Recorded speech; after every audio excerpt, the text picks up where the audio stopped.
ఆయన క్రేజ్ తగ్గదు, ఆయన ఎక్కడ తగ్గదు. ఎవరు ఎంతమంది ఎటు సైడ్ సపోర్ట్ చేసినా సరే మా పవర్ స్టార్ రేంజ్ వేరు, ఆయన స్థాయి వేరు అనమాట. ఎస్, జగన్ వాళ్ళ ఫ్యాన్స్ ని ఒక జెండా మోపించాడు, పవన్ కళ్యాణ్ ఫ్యాన్స్ 3 జెండాలు మోపించాడు అని అంటే ఒకటి చెప్తాను, ఒకరికి మంచి జరుగుతుంది అన్నప్పుడు నేను ఎందుకు కలిసి పోరాడకూడదు అన్న ఫీలింగ్తో మా పవన్ కళ్యాణ్ గారు వెళ్ళారా తప్ప ఆయన సింగిల్గా పోటీ చేస్తే ఓడిపోతాడు, లేకపోతే ఇలా కలిసి వెళ్తేనే గెలవస్తాడు, ఇట్లా అయితే అస్సలు కాదనమాట. అర్థమవుతుందా?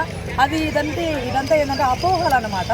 సో మా అన్న వస్తాడు, సింగిల్గా వస్తాడు, సింహంలాగా వస్తాడు, ఒకరోజు కొడతాడు, వీళ్ళందరి నోర్లు మూపిస్తాడని ఖచ్చితంగా నేను నమ్ముతున్నాను. ఎస్, జై పవర్ స్టార్, జై పవన్ కళ్యాణ్ గారు. ఎస్. సో మొన్న రీసెంట్గా చూస్తే ఒక అల్లు అర్జున్ ఫేస్ మాస్క్ పెట్టుకొని జగన్ ఫేస్ మాస్క్ పెట్టుకొని ట్రోల్స్ నడిచారు.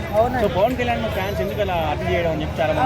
నాకు అనిపిస్తుంది అది పవర్ స్టార్ గారి ఫ్యాన్స్ కాదేమో, యాంటీ ఫ్యాన్స్ ఉంటారు కదా, వాళ్ళకి కావాలని అలా వేసుకొని పవన్ కళ్యాణ్ గారి ఫ్యాన్స్ లాగా ఇలా చేస్తున్నారేమో అనిపిస్తుంది. ఎందుకంటే నేను ఒక పవన్ కళ్యాణ్ గారి ఫ్యాను. సో నేను ఎప్పుడు కూడా అల్లు అర్జున్ గారిని కానీ అవ్వచ్చు, లేకపోతే జగన్మోహన్ రెడ్డి గారిని అవ్వచ్చు, నేను ఎప్పుడు కించపరచేలా మాట్లాడను. ఎందుకంటే ఇప్పుడు చాలామంది అంటుంటారు, నా ముందుకు వచ్చి మొన్న బర్త్డే జరిగింది జగన్మోహన్ రెడ్డి గారిది, అప్పుడు కూడా ఒకరు వచ్చేసి జై జగన్ అన్నప్పుడు నేను దాంట్లో కూడా కేక్ కటింగ్లో పాల్గొన్నాను, ఆయన బర్త్డే విషెస్ చెప్పాను.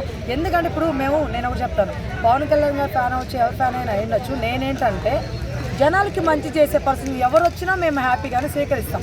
అర్థం. పవన్ కళ్యాణ్ గారు కూడా అదే చెప్పారు, ఏమని జనాలు మంచి చేసే వాళ్ళు నేనైనా పర్లేదు, ఎవరైనా పర్లేదు, కరెక్ట్గా జనాలకి ఏదైతే కావాలో అది అందిస్తే నేనైతే ఏముంది, ఎవరైతే ఏముంది అన్నారు. సో అలాంటి పర్సన్ జగన్మోహన్ రెడ్డి గారు అయినా మాకు ప్రాబ్లం లేదు. అర్థమవుతుందా? సో అట్లా అనమాట.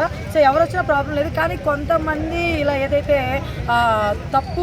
తప్పుడు వేలో క్రియేట్ చేస్తున్నారో, పవన్ కళ్యాణ్ గారిని అవ్వచ్చు, జగన్మోహన్ రెడ్డి గారిని అవ్వచ్చు, అల్లు అర్జున్ గారిని అవ్వచ్చు, ఇవన్నీ కావాలని చేస్తున్న కొంతమంది ప్రజలు, అంతే తప్ప అందరూ కాదు. మీకు వచ్చి చెప్తాను, ఫ్యాన్స్ అయితే అసలు కాదండి. ఎందుకంటే పవన్ కళ్యాణ్ గారి ఫ్యాన్స్ ఎప్పుడు ఇట్లా చేయరు. ఎందుకంటే ఆయన ఒకటే మాట చెప్తారు, అందరితో మంచిగా ఉండండి, మన జోలికి వస్తే మాత్రం తాట తీసేయండి అంటారు. సో మేమైతే దానికే ఎప్పుడు కట్టుబడి ఉంటాం అనమాట. మా జోలికి వస్తే ఊరుకోము, మా జోలికి రానంత వరకు మేము ఎవరి జోలికి వెళ్ళమన్నమాట. ఎస్.